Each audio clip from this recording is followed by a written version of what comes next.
Appello, mancano 3.800.000 euro del fondo di solidarietà e così il sindaco di Conegliano, Fabio Chiesa, decide di far causa allo Stato, l'annuncio oggi durante il bilancio del 2018 della città. Economia e lavoro, i sindacati lanciano le sfide per il 2019 ma la manovra preoccupa, rischio di alta tensione sociale, avvertono domani in piazza i pensionati. 3 giovani escursionisti di Ponte di Piave salvati dal soccorso alpino, i giovani erano rimasti bloccati sulle montagne friulane di Erto e Casso. 3 giovanissime rubano il barattolo delle mance in un bar di Montebelluna, il video postato su Facebook dai titolari diventa virale. Autonomia, la roadmap indica il 15 febbraio per la firma, ma il vice premier Di Maio in un'intervista frena gli entusiasmi, sarà dice una contrattazione molto lunga, imprese preoccupate.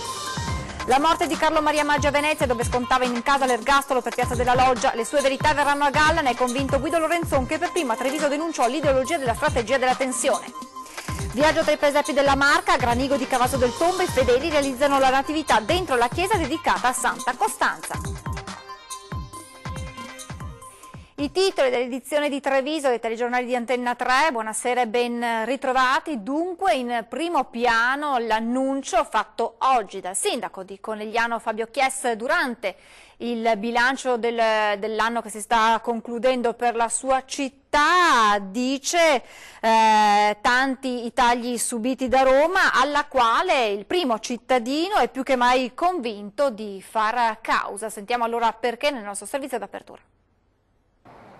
Conegliano fa causa allo Stato italiano, non per questioni politiche o autonomistiche, ma semplicemente perché non paga. E pare anche tanto, stando alle cifre snocciolate oggi dal sindaco Fabio Chiesa durante l'incontro con la stampa per il bilancio di fine anno. Un sindaco decisamente seccato contro uno Stato insolvente. Questa è una vicenda kafkiana perché noi avanziamo dal fondo di solidarietà a 3.800.000 euro, abbiamo vinto in tutti i gradi di giudizio e sembra che l'unico modo per avere questi soldi che ci spettano sia l'ingiunzione di pagamento. Se questa sarà la direzione faremo anche questo. Sindaco che sottolinea ironicamente che da una parte lo Stato si tiene milioni di euro, dall'altra qualcosa dà sia ai comuni.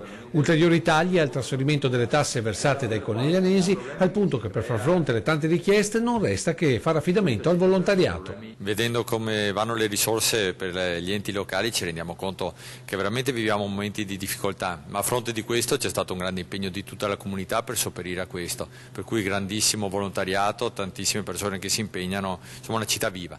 Viva ma anche destinata ad allargarsi con i confini, del resto l'austerity imposta da Roma fa sì che i piccoli comuni chiedano sostegno a quelli più strutturati. Le ristrettezze economiche portano in questa direzione, portano Conegliano ad essere sempre più il baricentro di quest'area del territorio trevigiano. Vorrei dire che ci saranno degli accorpamenti a lungo andare. Ma guardi, già con la polizia locale abbiamo avuto l'accorpamento delle polizie locali con quelle di San Pietro di Feletto e di Santa Lucia di Piave, stiamo ragionando con Susegana e Mareno, questo è l'unico futuro possibile per tutto il nostro territorio. Risparmi guardando ad un futuro dove l'assistenza pubblica diventerà essenziale, mancherà la rete familiare, considerando che su una popolazione di 30.000 abitanti si contano 15.000 nuclei familiari, una media di appena 2 persone per famiglia, numeri che non possono non far riflettere. E adesso la situazione del lavoro che vede molte sfide aperte per il 2019, ma preoccupa la manovra finanziaria del governo che secondo i sindacati rischia di far crescere le tensioni. Intanto domani protesta a Treviso dei pensionati. Le sfide per il 2019 sono già tracciate sul fronte del lavoro. Se il peggio della crisi sembra davvero alle spalle, ci sono ancora settori in grave difficoltà e comunque in generale è necessario fare scelte concrete, spiegano dalla CGIL, per continuare con i progressi finora conquistati. Dopo 18 mesi di lenta ripresa abbiamo la necessità di consolidare quella ripresa. Il problema è che il contesto economico nazionale e internazionale sta peggiorando e quindi siamo preoccupati. Bisogna fare scelte di investimento e fare in modo che le situazioni di crisi si risolvono attraverso appunto gli investimenti. Ci sono però comparti ancora in sofferenza, uno su tutti quello del tessile, che è il grave malato della nostra provincia e in realtà del nostro paese, su cui bisogna intervenire con una politica che riesca a rilanciare un settore che in anni passati è stato determinante per questo territorio. Bisognerà poi fare i conti con i fronti caldi aperti che caratterizzeranno l'anno in arrivo, in primis la situazione Stefanelle con i sindacati, in attesa di capire l'evoluzione, impegnati a tutelare i lavoratori e le loro professionalità. Siamo riusciti nell'arco del 2018 a garantire situazioni e vertenze complicate, ricordo Pastazzara, cerchiamo di farlo anche per tutte quelle che affronteremo in futuro. Ma le sfide che aspettano il mondo del lavoro passano anche e soprattutto attraverso la sicurezza. Dobbiamo fare in modo che il 2019 ci sia la concretezza di intervenire sotto il profilo della prevenzione, sotto il profilo dell'attenzione culturale al tema della sicurezza. In tutto questo cresce il malumore per una manovra finanziaria che non convince e preoccupa, dissenso che rischia di crescere e sfociare, secondo i sindacati, in tensioni sociali. Intanto nei prossimi giorni in programma una serie di manifestazioni di protesta, ad iniziare dai pensionati che domani dalle 10:30 saranno davanti alla prefettura di Treviso.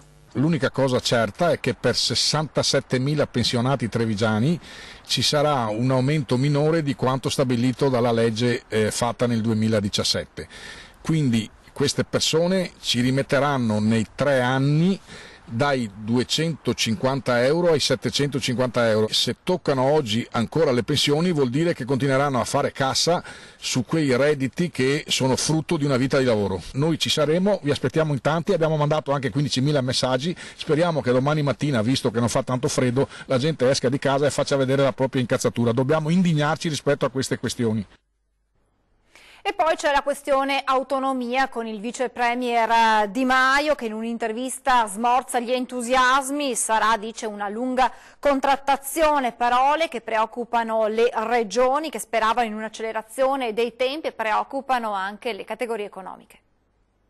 Ha tirato il freno a mano il vice premier Luigi Di Maio parlando di autonomia in un'intervista rilasciata alla vigilia di Natale, parole che lasciano l'amaro in bocca per le regioni, Veneto in primis, che chiedono un'accelerazione dell'iter. Il 15 febbraio 3 governatori, oltre a Zaia, Fontana per la Lombardia e Bonaccini per l'Emilia Romagna, saranno dal ministro Stefani per la firma delle intese, ma il leader pentastellato smorza l'entusiasmo. Il tema dell'autonomia sarà una lunga contrattazione con le regioni, condotta dal presidente del Consiglio Giuseppe Conte, ha spiegato, aggiungendo poi il Movimento 5 Stelle ha sostenuto il referendum di Lombardia e Veneto nel 2017, lo abbiamo fatto in tempi non sospetti. Il modello di autonomia sarà parte della discussione, basti pensare che le due regioni interessate, Lombardia e Veneto, chiedono 2 intese diverse, non esiste un modello unico da applicare per tutti, ha continuato Di Maio. Il principio generale è che l'autonomia non deve danneggiare le altre regioni, ma deve permettere a quelle popolazioni che l'hanno chiesta di esercitarla, ma nell'ambito dello statuto ordinario. Dichiarazioni che non lasciano certo indifferenti i diretti interessati. Sull'autonomia c'è un rallentamento evidente, vedremo se il governo manterrà la promessa, ha dichiarato il presidente dell'Emilia Romagna Stefano Bonaccini.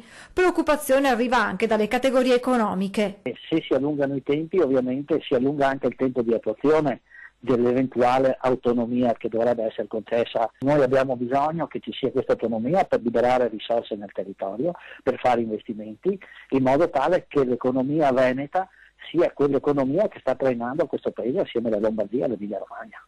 Sì, sicuramente rischia di essere una promessa non mantenuta, è che credo faccia parte dell'accordo di programma, questo famoso contratto che ha messo insieme queste due forze politiche, Lega e 5 Stelle. Qualcuno si assumerà la responsabilità di questo rallentamento o della mancata autonomia. Un rallentamento da parte del Movimento 5 Stelle che il presidente Pozza legge come la volontà di non scontentare le regioni del sud, ma quelle virtuose, aggiunge poi il numero 1 della Camera di Commercio di Treviso, vanno sostenute. Se questa autonomia deve arrivare perché abbiamo motivo anche di chiedere alle regioni più sviluppate di mantenere un trend di crescita e di sviluppo. Se queste regioni non hanno la possibilità di investire e di sostenere l'economia, si ferma anche l'economia nazionale. Non vuol dire essere egoisti questo, assolutamente. La cronaca potrebbe avere un movente politico, l'omicidio dell'ex governatore di origini trevigiane Gerson Camata, ucciso ieri sulla spiaggia di Vittoria, capitale dello stato brasiliano di Spirito Santo. L'uomo politico, cugino della moglie del sindaco di Fontanelle, sarebbe stato raggiunto da diversi colpi di pistola sparati da un suo ex assessore al termine di un diverbio incentrato, pare, sulla prossima campagna elettorale. L'aggressore, riferiscono i media locali, sarebbe già stato arrestato. Torniamo in Italia con 3 giovani escursionisti che sono stati salvati dal soccorso alpino. I giovani sono rimasti bloccati sulle montagne friulane di Erto e Casso, in provincia di Pordenone. Hanno lanciato l'allarme ieri sera alle 19, si tratta di 3 giovani escursionisti residenti a Ponte di Piave. I ragazzi tra i 23 e i 28 anni si trovavano nelle montagne friulane di Erto e Casso. Ben attrezzati con torce frontali, ramponi, imbracature e corde, ma non avevano fatto i conti con un salto di una quarantina di metri. I giovani, che stavano percorrendo un canale impervio, sono rimasti bloccati ed hanno dovuto chiamare il soccorso alpino. Fra l'altro, uno di loro era scivolato procurandosi delle scoriazioni non gravi. Una squadra composta da 7 tecnici ha raggiunto il gruppetto. I ragazzi sono stati individuati grazie al sistema di geolocalizzazione dei loro cellulari. Una volta raggiunti dai soccorritori sono stati recuperati con corde e scortati a piedi in sicurezza fino al sentiero ufficiale, lungo il quale sono stati poi condotti fino a Casso. Buone le condizioni dei 3, tanto che hanno deciso di rientrare a casa poi autonomamente.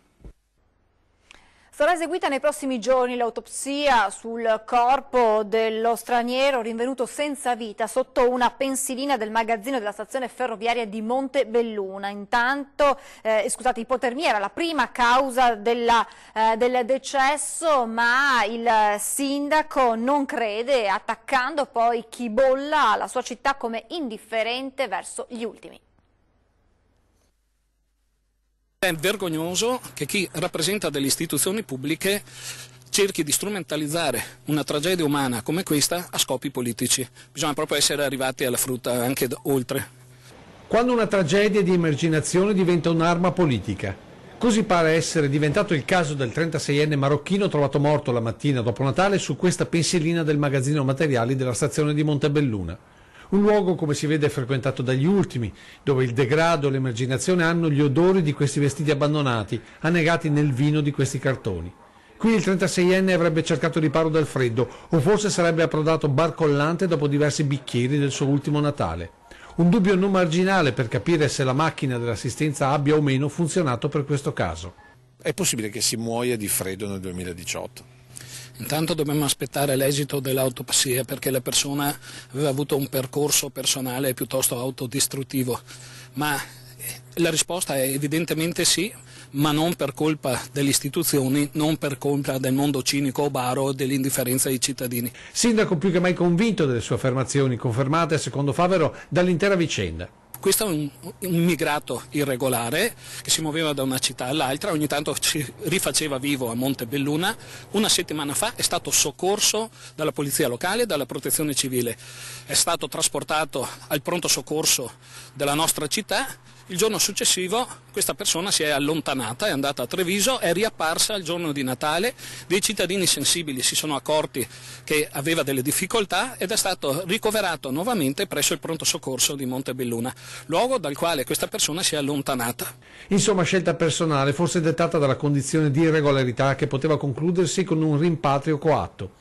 Una vicenda per la quale il sindaco respinge con forza ogni ipotesi di indifferenza sociale avanzata in questi giorni. Nei medesimi giorni 2 persone in difficoltà sono state ospitate presso la sede della nostra protezione civile e anche l'albergo degli umili. Capita spesso durante l'anno che i nostri volontari portino presso la loro sede delle persone e diano loro un letto, un pasto caldo finché non sono in grado di riprendere la loro strada. Resta comunque la sporcizia che il sindaco farebbe bene a rimuovere per un giaciglio da controllare maggiormente, se non altro per evitare a qualcun altro la tentazione solitaria di passare qui la notte anestetizzandosi dal freddo con l'alcol, anziché cercare negli altri una mano per risalire dal degrado di una vita spesa per nulla. È di 2 feriti il bilancio di un incidente tra 2 auto accaduto oggi pomeriggio in centro a Segusino. Per cause ancora da accertare, i 2 veicoli si sono scontrati lungo Viale Italia e uno dei 2 ha terminato la corsa ribaltandosi. Subito ricoverati all'ospedale di Montebelluna, i conducenti pare in condizioni serie, ma non sarebbero in pericolo di vita. Abbracciavano le vittime con un pretesto e sfilavano loro gli orologi pregiati al polso. Diversi colpi messi a segno in tutto il Veneto, anche nella Marca trevigiana. 5 colpi nel giro di 2 mesi tra giugno e luglio, vittime persone anziane o con difficoltà motorie, derubate dell'orologio, generalmente un Rolex. Ora gli inquirenti della squadra mobile hanno individuato i componenti di quella che a tutti gli effetti è una banda di rumeni che agisce a Vicenza ma anche in altre province del Veneto e della Lombardia. Siamo riusciti ad isolare diversi furti con destrezza, in un caso una rapina perché c'è stata un'aggressione in danno della vittima, commessi da persone, donne donne prevalentemente, un uomo, pregiudicate di origine rumena, dedite con serialità a questo tipo di reati. La banda dell'abbraccio, per il suo consolidato modus operandi. Selezionate attentamente le vittime, venivano circuite e distratte con banali pretesti di informazioni stradali, di lavoro o addirittura profferte sessuali e poi in un attimo strette appunto in un abbraccio. E quello è proprio il momento in cui l'orologio viene sfilato, e quindi sicuramente c'è una tecnica che è molto pericolosa, poiché nella gran parte dei casi poi riescono ad andare a segno. Un primo colpo il 22 giugno, vittima un 85enne col deambulatore avvicinata da una delle donne del gruppetto che tra loro si interscambiano e derubata dell'orologio. 3 giorni dopo il secondo colpo in via Galilei, stessa tecnica, ragazza diversa, ma l'anziano reagisce e la donna è costretta alla fuga.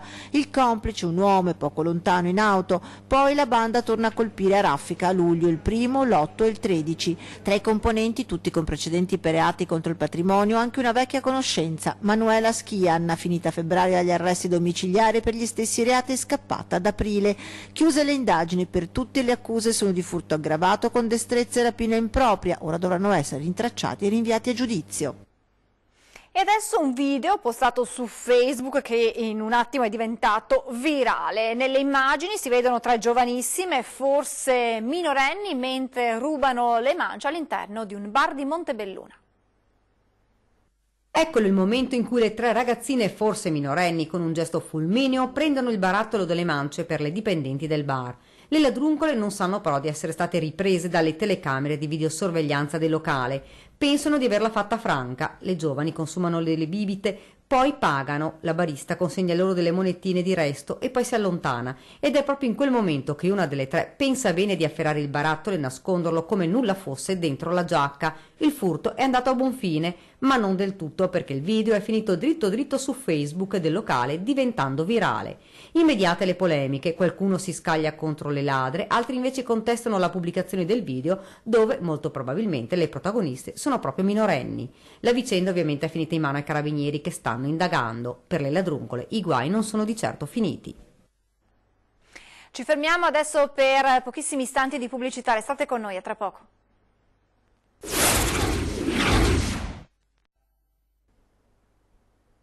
Rieccoci in diretta con le notizie da Treviso e provincia. È arrivata anche nella Marca la tanto temuta influenza stagionale, ma tra i numerosi casi arrivati al Cafoncello anche l'influenza suina AH1N1 nella temuta variante del 2009, ricoverata una paziente arrivata dall'altopiano di Asiago. I sintomi sono febbre alta e difficoltà respiratorie. È stato ricoverato al Cafoncello un uomo proveniente dall'altopiano di Asiago, colpito dall'influenza suina nella temuta variante del 2009, che provocò una pandemia di contagi in Europa. Dopo la diagnosi l'uomo sta seguendo una terapia antivirale e ora sta meglio. Il più delle volte la suina si manifesta come un'influenza stagionale, ma specie negli anziani e nei bambini c'è il rischio che l'infezione sviluppi patologie respiratorie più serie come la polmonite. Ma come era annunciato è iniziata anche l'influenza vera e propria, mentre l'ULS-2 rinnova l'invito a vaccinarsi per fronteggiare l'arrivo del virus. In concomitanza con la chiusura per ferie di numerosi ambulatori dei medici di famiglia, il direttore generale dell'ULS-2 Francesco Benazzi ha rafforzato i turni e il personale del pronto soccorso del Cafoncello. Fino al 2 gennaio sono state attivate 160 ore in più per l'attività infermieristica, con l'incremento di 10 turni di infermieri del pronto soccorso e altrettanti nell'area del pronto soccorso pediatrico, potenziato anche l'ambulatorio dei codici bianchi, un modo per affrontare l'emergenza stagionale che sta già mettendo a letto numerosi trevigiani. Si è sempre professato innocente, ma per la giustizia fu lui ad ordinare una delle più terribili stragi del terrorismo nero. È morto Carlo Maria Maggi. Una storia, quella del terrorismo nero, che affonda le sue radici nella Marca e nel Veneto. E se la strage della Banca Nazionale dell'Agricoltura, il 12 dicembre di 49 anni fa, nella milanese Piazza Fontana, viene indicata come simbolo dell'inizio della strategia della tensione degli anni di piombo, la Marca, con le dichiarazioni di un testimone a cui hanno creduto i giudici Pietro Calogero e Giancarlo Stiz, sono diventati il tentativo di risposta della società civile in cerca di verità e giustizia. Dietro a quella valigetta acquistata a Padova con esplosivo e detonatori c'era l'ideologia e la determinazione del medico veneziano Carlo Maria Maggi. Un uomo che sapeva molte cose, ancora oggi non dette, come conferma Guido Lorenzon, il giovane che allora in coscienza non si era sentito di lasciare andare ciò che aveva visto e sentito nella libreria padovana di Giovanni Ventura, dove lavorava Franco Freda. Secondo lei la verità se l'è portata sulla tomba? Ma io credo che non si sia portato sulla tomba tutta la verità, che abbia disseminato qualcosa che è scritto nei documenti delle indagini che lo hanno coinvolto. Verità nascoste che solo il tempo e la storia inevitabilmente porteranno alla luce, fatti che non devono essere dimenticati.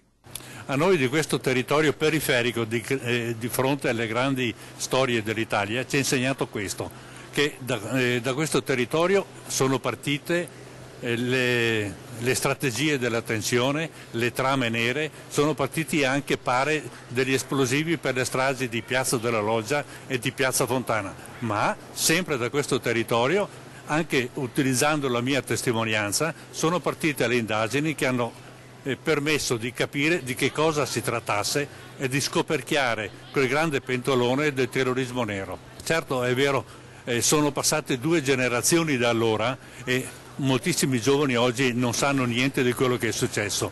Io penso invece che, ricordando oggi che è morto Maggi, si riflette sul fatto che ci sono ancora delle persone che la verità la conoscono e che se la tengono oppure la usano. Adesso nel prossimo servizio ripercorriamo quella che è stata la storia di Carlo Maria Maggi. All'età di 82 anni è morto nella sua casa la Giudecca Carlo Maria Maggi, considerato il mandante della strage di Piazza della Loggia a Brescia. La giustizia lo aveva riconosciuto responsabile e condannato all'ergastolo in appello nel luglio del 2015 insieme a Maurizio Tramonte. La pena poi confermata anche in Cassazione il 20 giugno di un anno fa, mettendo la parola fine ad una vicenda lunghissima. Lui si era sempre dichiarato innocente. Non c'entro assolutamente niente a cosa facete qua. Sono assolutamente innocente. L'attentato avvenne durante una manifestazione sindacale contro il terrorismo neofascista e provocò la morte di 8 persone, un centinaio invece i feriti. All'epoca dei fatti Maggi era responsabile triveneto dell'organizzazione terroristica neofascista Ordine Nuovo. Maggi però nella sua vita quotidiana svolgeva la professione di medico proprio alla Giudecca. Cresciuto e vissuto nell'isola di Venezia, era conosciuto proprio come medico degli operai e molto rispettato.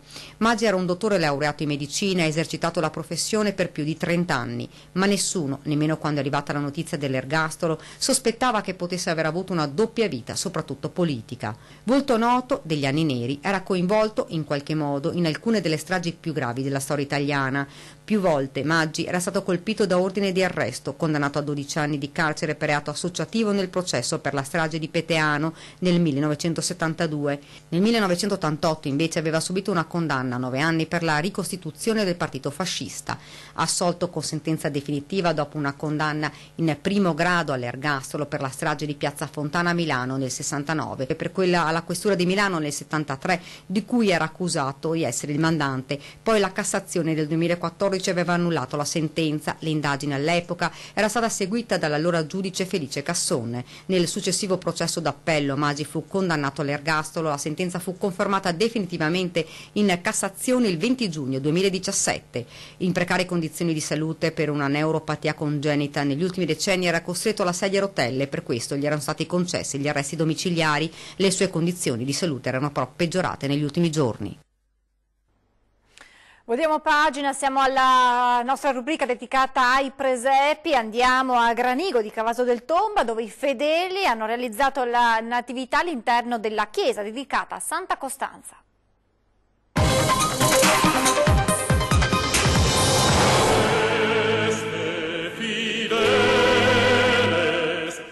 Benvenuti, vi faccio vedere il presepe realizzato presso la chiesetta di Granigo a Cavaso del Tomba.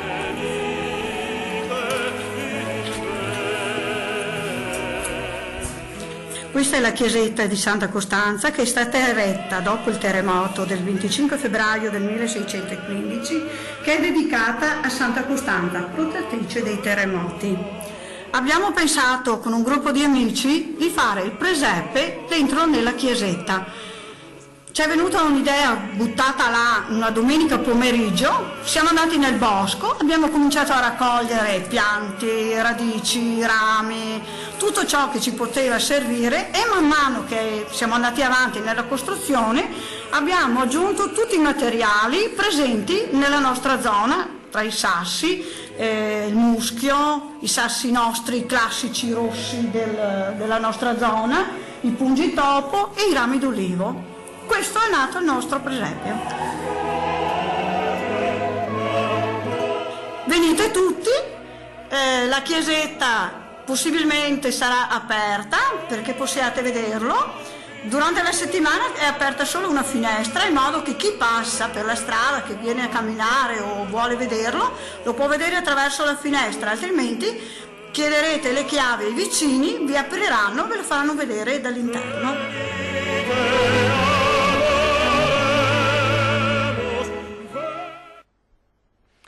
Subito dopo di noi torna 20:10, si parlerà della manovra finanziaria insieme al senatore Andrea Ferrazzi del Partito Democratico e a Gian Antonio Darè, segretario della Lega Nord del Veneto. Adesso previsioni del tempo, è tutto, grazie per l'attenzione, buona serata.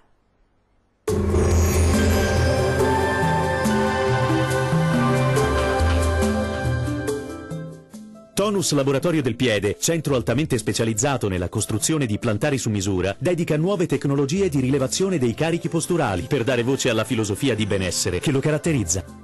Ben ritrovati al meteo. Alta pressione, dunque bel tempo sulle nostre regioni, ma vediamo il dettaglio. Sul Veneto la presenza dell'anticiclone garantirà un tempo per lo più stabile, tuttavia saranno presenti nubi basse, foschie e nebbie, specie sulle pianure meridionali e talvolta anche sulle vallate alpine.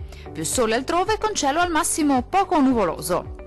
Temperature stazionarie con minime tra -2 e 0 gradi.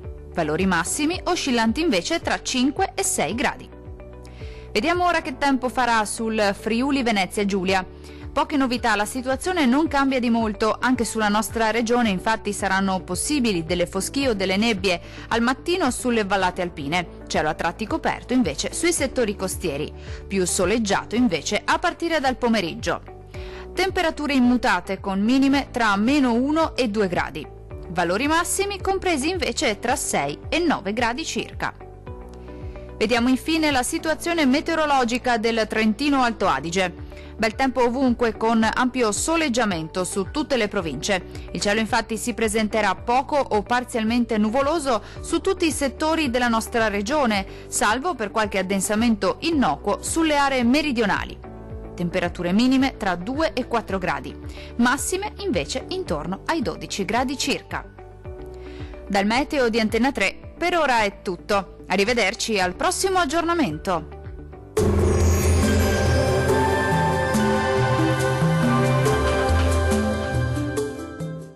Tonus è il miglior negozio di calzature e moda comoda. Qui troverete il più vasto assortimento di calzature Fratelli Tomasi, eleganza e comodità, perché camminare è vivere.